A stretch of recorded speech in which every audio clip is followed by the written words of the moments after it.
하나님의 말씀 같이 보겠습니다. 우리에게 주시는 하나님의 말씀은 사무엘상 3장 1절로 9절의 말씀입니다.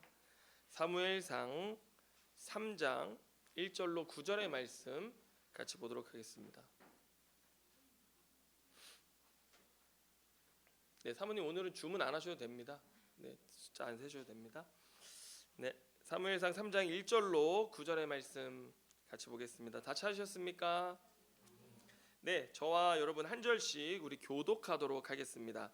자, 제가 먼저 읽습니다. 아이 사무엘이 엘리 앞에서 여호와를 섬길 때에는 여호와의 말씀이 희귀하여 이상이 흔히 보이지 않았더라.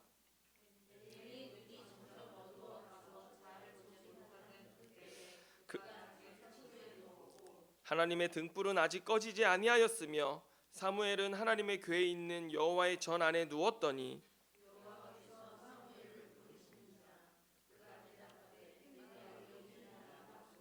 엘리에게로 달려가서 이르되 당신이 나를 부르셨기로 내가 여기 있나이다 하니 그가 이르되 나는 부르지 아니하였으니 다시 누우라 하는지라. 그가 가서 누웠더니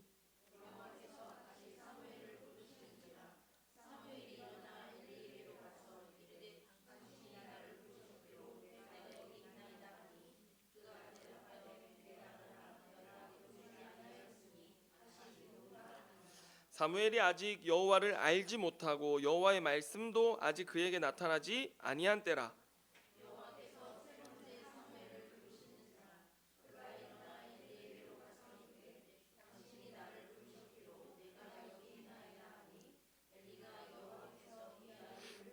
같이 읽습니다.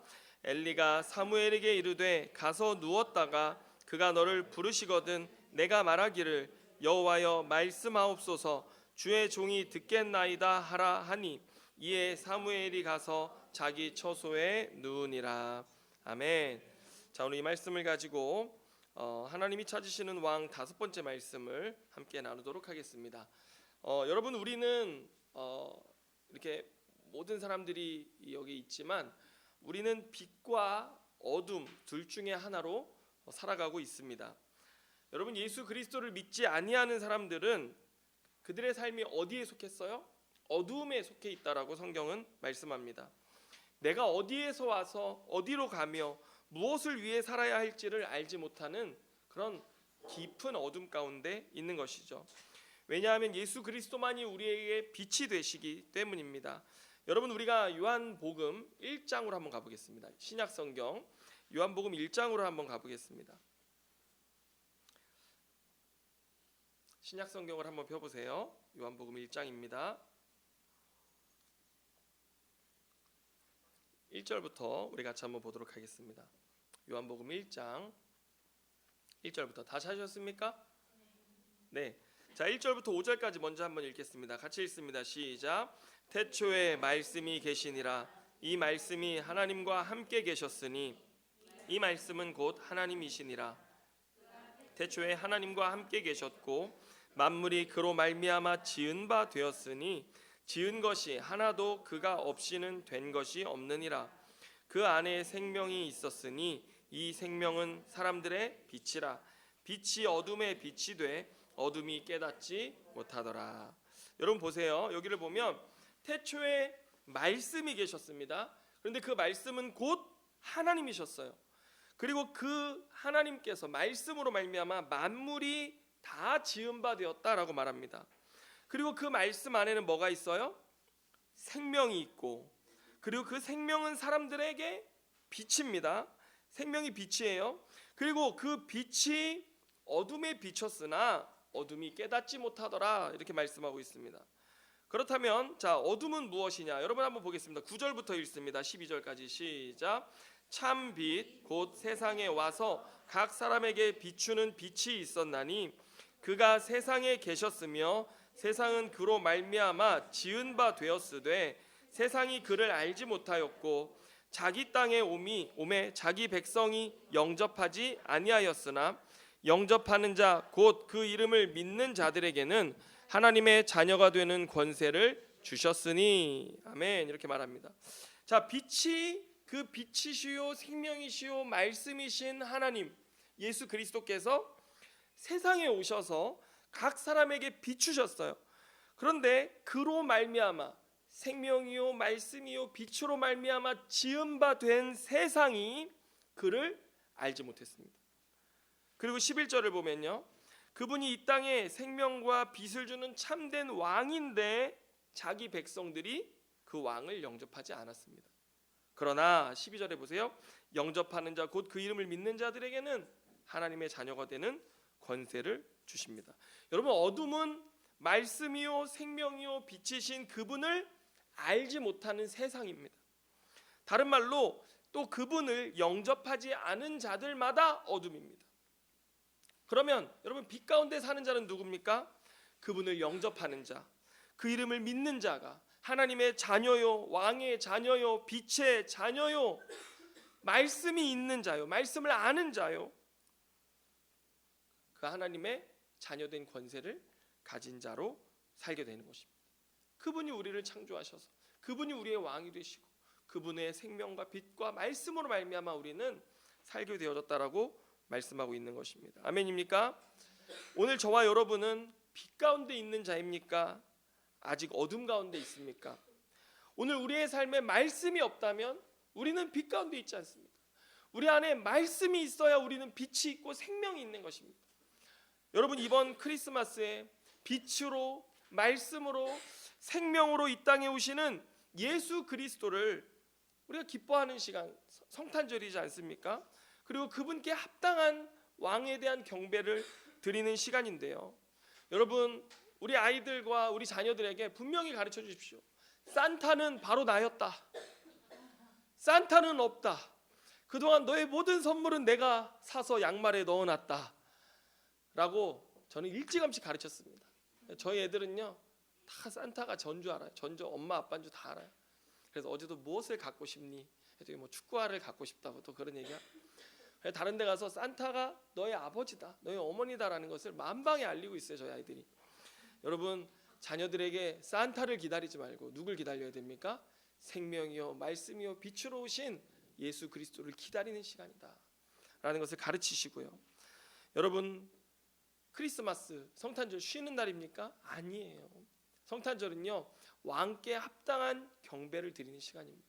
예배하는 시간입니다. 그래서 오늘 우리 다 함께 어디로 나아가야 됩니까? 빛 가운데로, 말씀 가운데로, 생명 가운데로 나아가는 시간, 그런 시간 되어야 하는 것입니다. 오늘 저와 여러분 모두가 빛의 자녀가 되시기를 주님의 이름으로 축원합니다. 자, 그런데 제가 왜 서론에 이렇게 긴 이야기를 하였느냐? 오늘 1절을 한번 보세요. 사무엘상 3장 1절 말씀을 다시 한번 보세요. 여기 히터를 좀 꺼주세요. 영명 집사님 기침해서. 네, 물도 좀 갖다 주세요. 저기 기침하지 않도록. 자, 사무엘상 3장 1절 한번 같이 읽습니다. 시작. 아이 사무엘이 엘리 앞에서 여호와를 섬길 때에는 여호와의 말씀이 희귀하여 이상이 흔히 보이지 않았더라. 여러분, 여기 보면 우리가 성경을 읽을 때 또는 성경을 공부하고 연구할 때 중요한 게 육화 원칙입니다. 성경을 육화 원칙을 따라서 이렇게 분석을 해보면 지금 어떤 때에 대해서 이야기하는 거구나라는 것을 오늘 본문에서 알 수 있잖아요. 여러분, 지금 어떤 때이냐? 때가 중요하게 등장하는데 뭐라고 돼 있어요? 사무엘이 엘리 앞에서 여호와를 섬기는 때, 이렇게 나옵니다. 그런데 그때 세상이 어떤 상태였느냐? 뭐라고 돼 있어요? 여호와의 말씀이 희귀하여 이상이 흔히 보이지 않았더라, 이렇게 말씀합니다. 요한복음의 말씀을 적용해 보면 말씀이 드물어요. 희귀해요. 그리고 이상도 보이지 않습니다. 여러분, 이상이 뭐냐? 하나님이 어떤 하나님의 말씀을 성취하시고 이루실 때 그 일이 이루어질 것에 대해서 예언자나 선지자들에게 보여주시는 거예요. 꿈도 아니요, 자는 것도 아니요. 그런데 그 가운데서 하나님이 그들에게 보여주시는 것, 그걸 이상이라고 비전이라고 이렇게 이야기하는데요. 그런 것들이 다 말씀이에요. 그러니까 이상도 말씀, 말씀도 말씀인데 같은 뜻인데 그 희미하고 보이지 않았던 것입니다. 여러분, 그러면은 지금 이때 어떤 상태라는 건가요? 빛이 없고 생명이 없고 말씀이 없는 그때는 깊은 어둠 가운데 들어가 있는 때라고 오늘 성경은 가르쳐주고 있는 것입니다. 여러분, 말씀이 중단된 상태, 이것은 하나님의 심판을 뜻하는 것입니다. 여러분 창세기 1장 2절 말씀에 우리가 보면 하나님의 창조의 말씀이 1장 3절부터 선포되거든요. 창조의 말씀이 선포되기 전인 1장 2절 원시 창조 상태일 때 그때 땅은 어떠했느냐? 1장 2절에 보면 땅이 혼돈하고 공허하며 흑암이 깊음 위에 있고 하나님의 영은 수면 위에 운행하시니라 이렇게 말합니다. 어떤 상태예요? 하나님의 창조의 말씀이 선포되기 전의 상태는 혼돈과 공허와 깊은 어둠, 흑암이 특징이었다라고 하는 것입니다. 여러분 오늘 우리의 삶이 세상을 살아갈 때 우리의 삶이 어둡고 공허하고 혼돈스러운 이유는 무엇입니까? 우리 안에 말씀이 없기 때문인 것입니다. 여러분 우리는 말씀을 통해서 하나님께서 장차 뜻 가운데 이루시고 성취할 것들을 보는 자들입니다. 하나님 말씀을 통해서 우리에게 가르쳐 주신 거예요. 기록된 말씀을 통해서 우리에게 가르쳐 주시는데 여러분 몰트만이라고 하는 독일의 유명한 신학자는 그의 책 희망의 신학이라는 책에서 종말에 대해서 이렇게 말했습니다. 종말은 신앙의 맨 마지막 장에 나타나는 불편한 이야기가 아니라 기독교 신앙의 첫 출발이다라고 이야기했습니다. 왜 그러냐? 여러분 우리는 말씀 속에서 우리의 신앙은 이미 종말에 이루어질 것을 오늘 믿음으로 살아가는 것, 시작하는 것이 신앙이기 때문인 것입니다. 우리는 말씀 안에서 하나님 종말 때까지 이루실 그 놀라운 일들을 알고 있는 거예요. 그 종말 그때 올지 안 올지 모르겠어가 아니라 그 분명히 올 것이기 때문에 우리는 그 종말을 오늘 살아가는 거예요. 그리고 그 안에서 되어질 것들을 우리는 말씀 안에서 보게 되고 알게 되고 그리는 것. 그게 뭐예요? 우리는 말씀 안에서 이미 이상을 보는 것입니다. 하나님 이렇게 하실 거야. 이렇게 하나님 나타내실 거야 라고 하는 것을 우리는 눈만 감으면 말씀을 통해서 그릴 수 있는 것이죠. 그래서 그 소망 가운데 우리가 그 말씀을 믿고 살아갈 때 그 말씀이 나를 붙잡고 그 이상이 내게 선명할 때 우리의 삶은 마치 하나님의 창조의 말씀이 그 창조 이전에 어두웠던 상태, 혼돈했던 상태, 흑암이 깊었던 그 상태에 충만케 하시고 질서를 만드셨던 하나님이셨던 것처럼 오늘 그 말씀이 혼돈하고 공허하고 어두운 우리의 삶에 질서를 만들기 시작하고 공허한 우리의 삶을 충만케 하는 하나님의 말씀으로 우리를 채워가기 시작하시는 것입니다. 아멘입니까? 여러분 그것이 우리가 말씀 알고 빛을 알고 생명을 알고 살아가는 우리의 삶이라고 하는 것입니다. 그런데 오늘 사무엘이 엘리 앞에서 여호와를 섬길 때에는 이런 어두움뿐만 아니라 또 한 가지 특징이 있었습니다. 여기 말씀이 희귀하고 이상이 흔히 보이지 않았다라는 것에는 다른 뜻이 하나가 더 있는데 뭐냐면 하나님의 사람들, 특별히 제사장이나 예언자들이나 그런 사람들이 하나님으로부터 말씀을 받아요.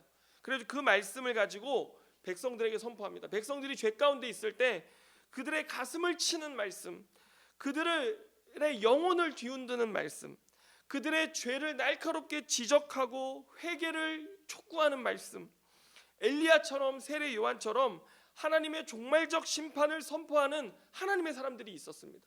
그런데 오늘 하나님의 말씀이 희귀하고 이상을 보는 일이 드물었다라고 하는 없었다라고 하는 건 뭐냐면요, 그런 영적인 지도자들마저 없었다라고 하는 것입니다.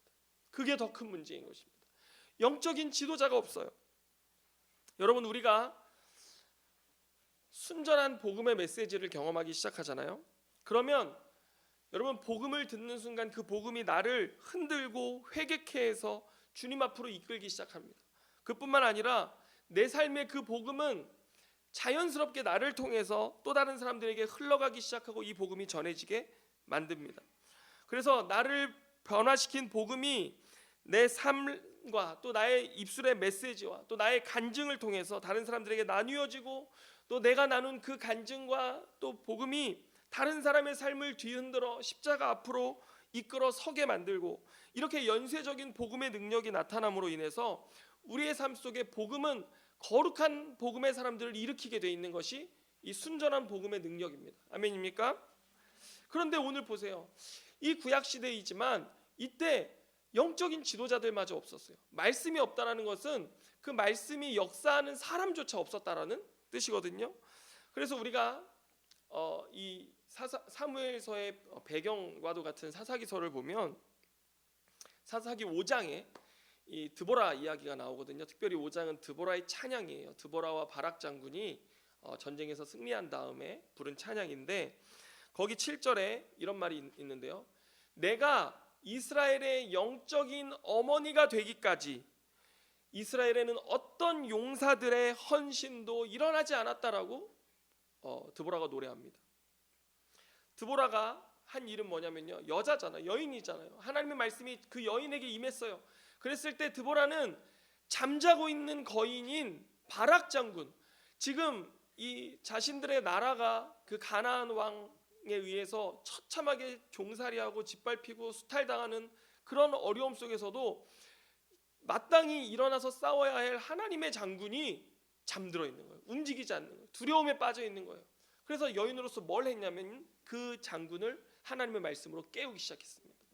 그래서 그 장군을 깨우기 시작하자 그들의 헌신과 함께 이 남자의 헌신이 일어나면서 허다한 지파의 장군들이 깨어나기 시작했습니다.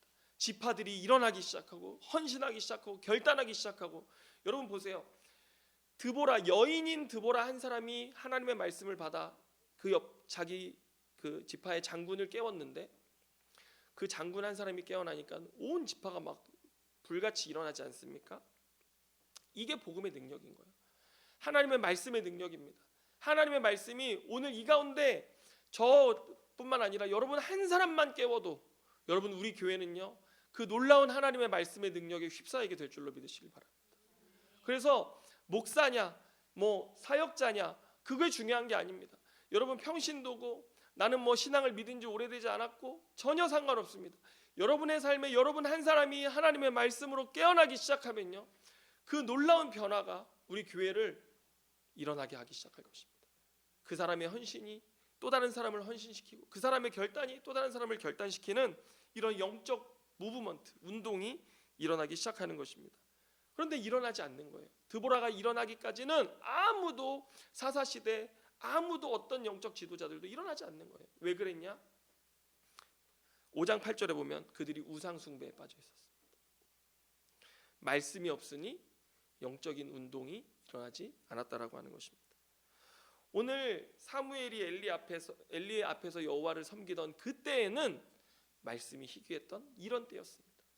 지도자도 없고 말씀도 없었던 이런 깊은 어둠의 때에 사무엘이 여호와를 섬겼던 것인데, 여러분 오늘 본문이 우리에게 주는 또 한 가지의 메시지가 있습니다. 한번 2절을 한번 읽어보겠습니다. 같이 읽습니다. 시작. 엘리의 눈이 점점 어두워가서 잘 보지 못하는 그때에 그가 자기 처소에 누웠고. 여러분 본문에 또 한 번의 때에 대해서 나옵니다. 어떤 때예요? 엘리가 눈이 어두워서 보지 못하는 때다 이렇게 얘기합니다. 마치 뭐 같아요? 1절을 보여주는 것 같죠. 1절의 그 상황이 고스란히 누구의 한 사람의 삶에 들어있는 거예요? 이스라엘의 영적 지도자인 엘리의 삶에 고스란히 들어있었던 것입니다. 그런데 여러분 제가 지난 시간에도 말씀드렸지만 사무엘은 여호와 앞에서 점점 어떻게 돼가고 있어요? 점점 자라나고 있어요. 여호와 앞에서 점점 자라나고 있습니다. 그런데 오늘 3장 2절에 엘리의 눈은 어떻게 돼가고 있습니까? 점점 어두워져 가고 있습니다. 굉장히 대조적이에요. 사무엘은 여호와 앞에서 점점 자라나가고 있고 반면에 그 영적 지도자인 엘리의 눈은 점점 어두워져 가고 있다. 하나님의 말씀, 하나님의 이상을 보는 눈이 점점 어두워져 가고 있는 거예요. 이 점점이라는 단어가 굉장히 중요한 것입니다. 이 시간에 대한 표현인 것이죠. 여러분 말씀과 이상은 우리들의 삶에서 어느 한순간 확 없어지지 않습니다. 여러분 뭐 여기 다들 신앙생활 하시는 분들이지만 여러분의 삶에서 말씀은 어떻게 되는 줄 알아요? 점점 희미해지지 갑자기 없어지지 않습니다. 저도 성경 공부하다 보면은 신학생들 이제 성경 공부 가르치다 보면요 막 한창 그거에 막 가르칠 때는 몇 장 몇 절이 팍팍 나오거든요. 근데 이게 조금 지나면요 몇 장 몇 절이 희미해져요. 이게 그래가지고 요쯤이라고 이렇게 이제 요쯤에서 막 제가 찾아가지고 얘기해주기도 하는데, 마찬가지로 말씀은요 우리의 삶 안에 충만하였다가도 점점 흐려집니다. 그런데 여러분 또 말씀은요, 우리가 열심히 시간을 들이고 노력을 들이면 어떻게 됩니까? 점점 기억됩니다. 점점 내 안에 충만해지기 시작하는 것입니다. 그래서 여러분, 우리에게는 점점이라는 이 시간이 굉장히 중요합니다. 작은 시간이지만 점점이라는 게 중요해요. 여러분, 저도 큐티를 대학생 때 이제 처음 배웠는데 얼마나 그 말씀과 제 자신이 싸우려고 몸부림쳤는 줄 아십니까? 아침에 30분에서 한 1시간 정도 매일 큐티 노트가 있어요. 그래서 제가 지난번 이사하면서 보니까 그걸 다 버린 것 같아요. 이 책장 2개로 큐티 노트가 꽉 차 있었어요. 대학생 때부터 간사 사역할 때까지 이렇게 했던 게 꽉 차 있었는데, 그 아내 연애할 때 아내한테 쓴 건 편지보다 많습니다. 그 보니까 그렇더라고요. 근데 제가 얼마나 답답이었냐면, 아내랑 몇 시, 10시에 뭐 만나기로 약속을 했잖아요. 근데 아침에 늦잠 잔 거예요. 9시에 일어난 거예요. 그러면 어떻게 했냐면, 저 사람 기다리든 말든 1시간이고 30분이고 이거 큐티를 다 하고 나서 준비했습니다. 그러면 아내는 뭐 1시간이고 2시간이고 저 기다리다 막 승질이 나는데 막 어쩔 수 없어요. 저도 막 그렇게 답답했어요, 사람이. 그리고 저희 그 사촌 형님하고 학교 같이 다닐 때에도 형님이랑 몇 시에 만나기로 해놓고 아침에 또 늦잠 자잖아요. 그러면 또 형님 기다리든 말든 계속 큐티하고 막 한 다음에 혼자 충만해가지고 나타나면 막 형한테 욕을 얼마나 먹었는지 몰라요. 그런데 또 큐티 밀리잖아요. 저는요, 너는 벌 받아야 돼. 막 저 자신한테 너는 벌 받아야 돼. 그래서 하루에 3시간 4시간 큐티를 붙잡고 밀린 걸 일주일치 막 하는 거예요. 그렇게 막 저 자신한테 벌을 주면서까지 막 그렇게 몸부림을 쳤어요. 근데 그 시간이 쌓여서 학부 시절, 대학원 시절까지 이렇게 되다 보니까 제 안에 말씀을 알기 시작했습니다. 아내가 그래요. 예전에 제가 전도사 때는 설교를 하면은 이게 조금 부족하다 싶은 그런 것들이 많았대요, 아내가. 그런데 이 사람이 큐티를 쭉 하더니 어느 순간 설교가 깊어지고 은혜가 되기 시작했다라고 얘기하는 거예요. 여러분, 그 유명한 강준민 목사님 있잖아요. 그분도 8년 동안 큐티를 하셨던 거예요. 하루도 8년 동안 이거를 성경을 몇 번씩 큐티를 하는, 창세기부터 계시록까지 큐티하면서 그게 그 목사님의 말씀의 능력이 되었다라고 간증하는 것을 제가 들었는데, 여러분, 내 안에 말씀이 채워지니까 어떻게 돼요? 이게 이제 선포되기 시작하는 것입니다. 여러분, 우리에게 신앙생활함에 있어서 말씀이 흐려지고 있다라고 하는 것은요, 재앙입니다. 하나님의 심판이나 마찬가지. 그래서 마귀는 우리의 삶에 아주 느리게, 아주 조금씩 말씀을 흐려지게 합니다. 말씀을 대체할 무언가를 이렇게 집어넣기 시작해요. 여러분, 요즘 유튜브에 보면 뭐 쇼츠 이런 거 있잖아요. 1분 30초예요. 여러분, 요즘 사람들은요, 길게 제가 뭐 설교 이렇게 올려놔봤자 조회수가 30도 안 넘어요. 7, 6 뭐 이래요. 저희 부모님만 보는 거예요, 그거.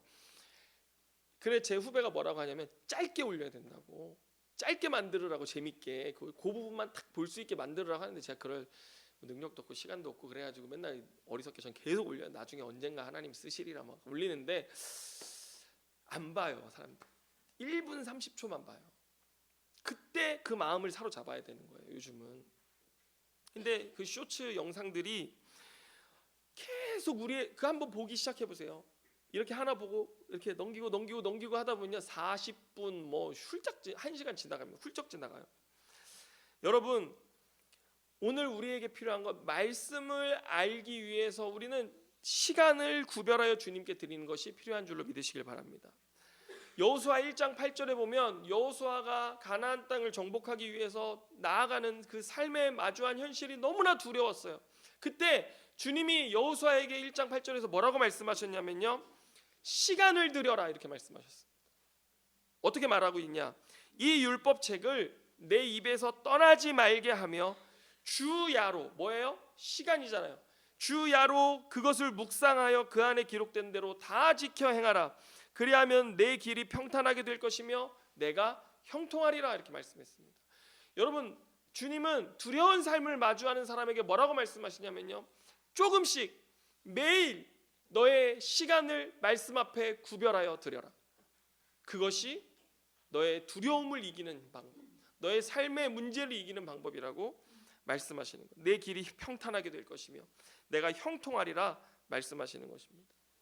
제가 이번 주에 그 간 정기 검사를 받으러 갔습니다. 제가 그 요즘은 국가에서 뭐 간암 검사 해가지고 이런 것도 다 보험공단에서 해주는데 제가 만성 비염 간염이 생겨가지고 이제 그걸 검사를 받는데 세상에서 제일 좋은 약, 제일 비싼 약을 먹어요. 이 외에는 다른 치료제가 없다고 할 정도로 제일 좋은 약을 먹었는데 3년을 먹은 것 같아요. 근데 바이러스가 처음엔 1억 마리였어요. 제 안에 1억, 2억, 뭐 저도 깜짝 놀랐어요. 그냥 뭐 바쁘게 사역하느라 관리를 안 했더니 바이러스가 몇억 마리가 있는 거예요. 근데 이게 죽어가지고 나중에 20마리까지 남았어요. 마리수로 얘기해 주더라고요. 그래가지고 이제 20마리가 남았는데 이게 안 줄어들어요. 근데 이번에 갔더니 10마리 미만이면 그게 이제 바이러스가 죽은 무슨 껍질이래나 뭐 그래요. 그러면서 없어진 걸로 보는데 내려간 거예요. 그래서 너무 기뻐가지고 그 제 주치의사님 앞에서 만세 막 만세를 불렀거든요. 그런데 이제 숙제가 또 있어요.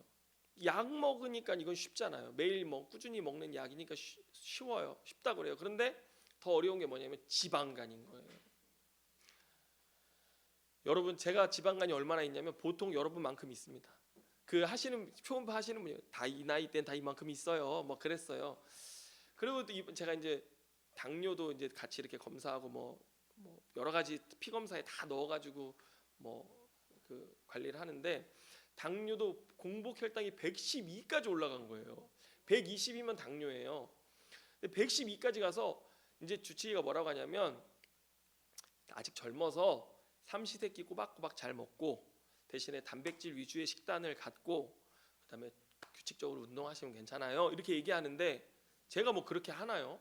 밤 늦게도 먹고 막 뭐 안 먹었다 몰아 먹고 과식하고 막 그러잖아요. 운동 안 하고 이러니까 운동을 해야 되는 거예요.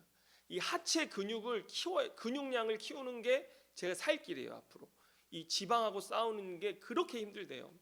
그래가지고 하체를 키워야지 이 하체가 이 우리 몸의 쓰레기장이라고 하잖아요. 모든 이 몸 안에 있는 이런 불필요한 에너지 이런 것들을 다 태우는 게 이 허벅지 근육인데 그거 키우라고 얘기해가지고 제 아내한테 그 얘기를 했더니 스쿼트 5개부터 시작하라는 거예요.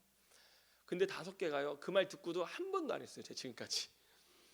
그리고 헬스장을 이제 열심히 다녀서 하체 운동만 하겠다, 하체 뽀개겠다 막 그랬더니요. 아내가 하는 말이 헬스장 가기 위해서 신발장에 신발을 신는 게 세상에서 제일 어려운 일이라고 하더라고요. 여러분 그만큼 조금씩 시간을 들이는 것이 어려운 일이에요. 정말 어려운 일입니다. 그렇지 않으면 이게 어떻게 나중에 병이 되면 합병증이 오고 그러다 죽는 거예요. 그러니까 너무 무서운 현실인데도 조금씩 시간을 들이는 게 어렵다라고 하는 것이죠. 여러분 제가 성도들의 삶을 보면요. 삶에 소망이 없습니다. 어떻게 이 새롭게 다가오는 시간들 내년 새해를 어떻게 살아야 될지 걱정되고 두렵습니다. 이런 얘기하는 사람들 많습니다. 그런데 여러분들에게 이렇게 말씀드리고 싶어요. 매일 30분만 주님의 말씀 앞에 앉아 계십시오. 하나님의 말씀을 묵상하고 읽고 공부하는데 여러분의 매일의 30분만을 사용해 보십시오. 여러분 스타 강사 김미경 씨 알지 않습니까? 그 사람이 피아노 학원을 이제 열면서 대출을 받았는데 대출 이자가 너무 힘드니까 잠이 안 와서 새벽 4시 반에 눈이 떠졌대요. 근데 어머님이 교회 다니시는 분이셨더라고요. 어머님이 늘 새벽 4시 반에 일어나서 새벽 기도를 하시는 분인 거예요. 딸이 떨어져 살지만 딸이 힘들면 너 힘들 때 4시 반에 일어나라. 엄마가 가르쳐 주셨대요. 4시 반에 일어나서 이제 딸은 교회를 안 다니니까 엄마가 그랬대요. 신에 대한 염원을 가지고 너가 기도해봐라. 이렇게 얘기를 해줬다는 거예요. 근데 뭐 기도를 할 줄 아나요? 일어나서 그냥 멀뚱멀뚱 있기 이러니까 피아노 학원에 가서 또 피아노 학원에 있다가 또 피아노 학원에서 멀뚱멀뚱 있기 그러니까 학부모들 아이들 사진을 하나씩 해놓고 학부모들에게 이 아이가 얼마나 사랑스럽고 뭐 제가 얼마나 이 아이를 소중하게 여기는지 편지를 써서 보내기 시작했더니 그게 학부모들을 감동시켜서 원생이 200명이 됐다는 겁니다. 그래서 성공했다는 거예요. 여러분 예수 안 믿는 사람도 새벽 4시 반에 일어나서 멍 때리다가 뭐라도 해서 원생이 200명 되는 성공을 거두었다고 간증을 하는데 우리는 만군의 여호와 하나님 생명 되시고 능력 되시는 그 하나님 아버지를 모시고 살아가지 않습니까? 삶의 소망이 없기는 뭐가 없습니까? 여러분 새벽에 잠 안 오면 눈 뜨세요. 일어나서 말씀 앞에 앉아서 30분만이라도 주님과의 시간을 보내보시기 바랍니다. 주님의 말씀을 읽고 묵상하면서 마치 하체 근육을 키우듯이 여러분의 삶에 말씀의 근육을 늘려가세요.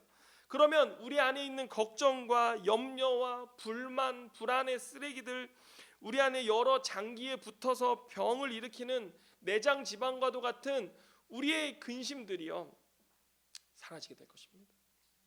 그렇게 주님 앞에서 자라나기 시작할 때 주님이 우리를 살리시는 소망이 되시는데요, 거기서 주님이 내가 너를 형통케 하리라 주님 우리에게 약속하여 주시는 것입니다. 여러분 본문 3절 한번 보시기 바랍니다. 3절 같이 읽습니다. 시작. 하나님의 등불은 아직 꺼지지 아니하였으며 사무엘은 하나님의 궤에 있는 여호와의 전 안에 두었더니. 아멘. 여러분, 하나님의 등불은 아직 꺼지지 않았다. 이게 무엇이냐? 성소 안에는 등불, 촛대거든요. 이쪽에 떡상, 이쪽에 촛대, 앞에 분향단 이렇게 있었어요. 그런데 그 등불은 감람류로 제사장들이 밤낮으로 타오르도록 켜놔야 되는 불이었습니다. 관리해야 되는 거였어요. 그런데 이게 뭐였냐면, 이 등불, 꺼지지 않는 등불이 의미하는 것은 여전히 이스라엘 백성들과 함께 하시는 하나님의 임재를 뜻했습니다. 하나님 여전히 너와 함께 하신다라는 것을 가르치는 것이죠. 여러분, 앞서 우리가 창세기 1장 2절에서 혼돈하고 공허하며 흑암이 깊음 위에 있는 땅 가운데 운행하셨던 분은 누구셨습니까? 수면 위에 운행하시는 성령 하나님이 그들을 품고 계셨던 것입니다. 이 표현은 동시에 우리가 출애굽기 19장 4절로 가보면 제가 늘 말씀드리지만, 이스라엘 백성들을 광야에서 독수리가 날개로 그 새끼를 업어 인도하듯이, 나르듯이 우리를 인도하시는 하나님을 뜻하는 것입니다. 여러분, 이 시대에 누가 소망이 없다라고 말합니까? 주님이 지금도 우리와 함께 하십니다. 아멘입니까?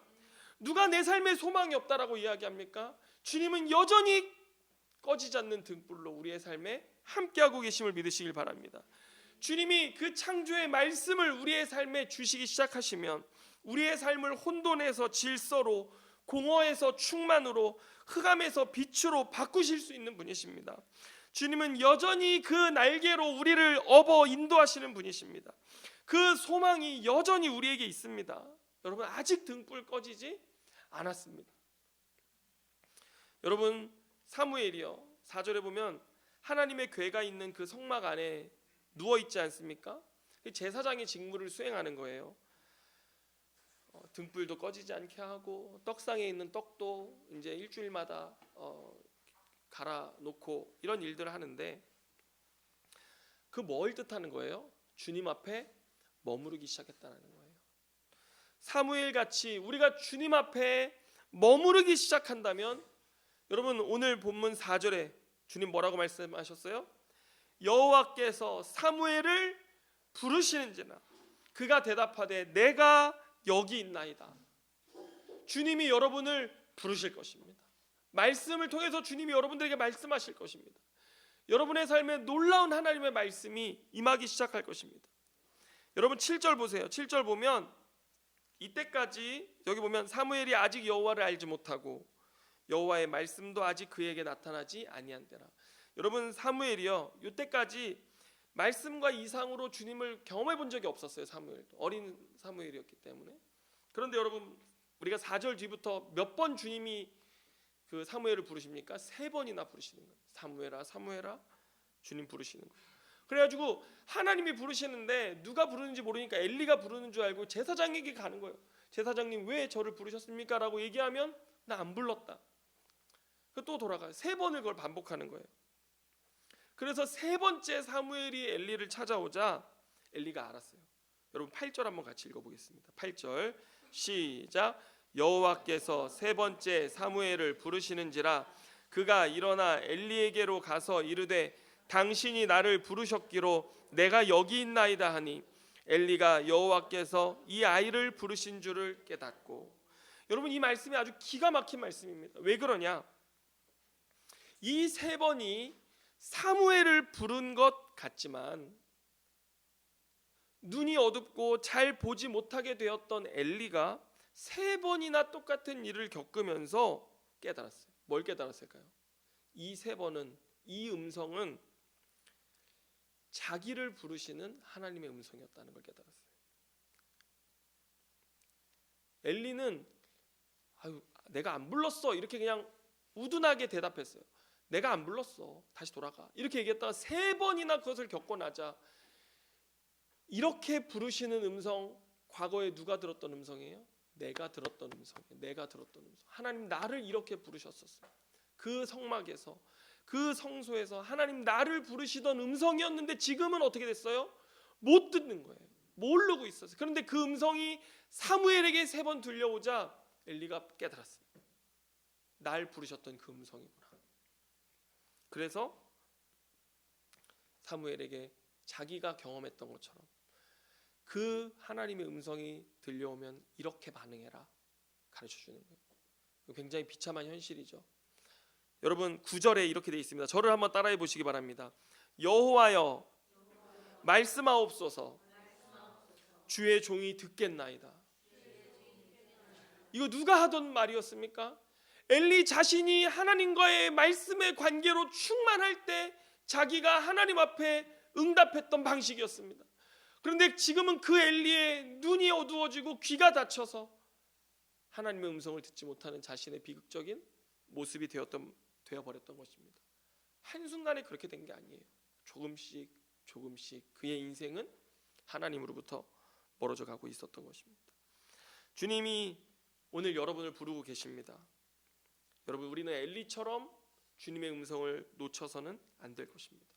우리가 그 음성을 놓치면 그 음성은 다른 사람에게 사무엘과 같이 넘겨지게 됩니다. 그 은혜에 넘어갑니다.